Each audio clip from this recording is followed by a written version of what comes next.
علیکم ورحمۃ اللہ وبرکاتہ۔ بسم اللہ الرحمن الرحیم۔ آپ صلی اللہ علیہ وسلم کا حلیہ میں بتاؤں گا۔ آپ صلی اللہ علیہ وسلم کا حلیہ نہ صرف مردوں نہیں ایک خاتون نے پھر بہت باریکی سے فرمایا، جن کا نام محبت ہے۔ ان نے فرمایا کہ ایک پاکیزہ روح، مجھے ایسا لگا کہ 14ویں کا چاند کپڑے پہن کر اترا ہے زمین پر۔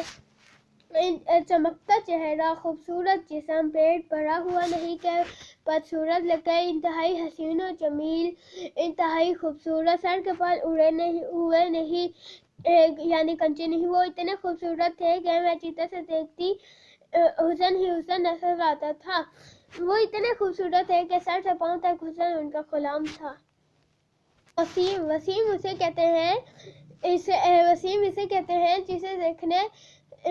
جسے دیکھنے سے دل نہ بھرے۔ قسیم اسے کہتے ہیں اسے ہر طرف سے دیکھو حسن ہی حسن نظر آئے۔ ان کی آنکھیں بہت موٹی، احور، اچ اشکل، ابرج، اہدب اور ابرج، یہ سب میرے پیارے نبی صلی اللہ علیہ وسلم کی آنکھوں کی تعریف ہے۔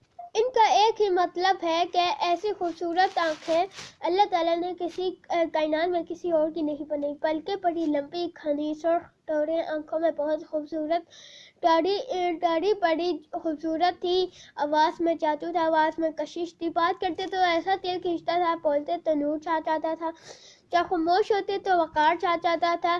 انتہائی خوبصورت سینہ اور پیٹ برابر، سیدھا قد تھا، چھاتی چوڑی تھی، بازو لمبے تھے اور ہتھیلی بڑی چوڑی تھی۔ ہتھیلی چوڑی کا مطلب سخاوت کی نشانی ہوتی ہے۔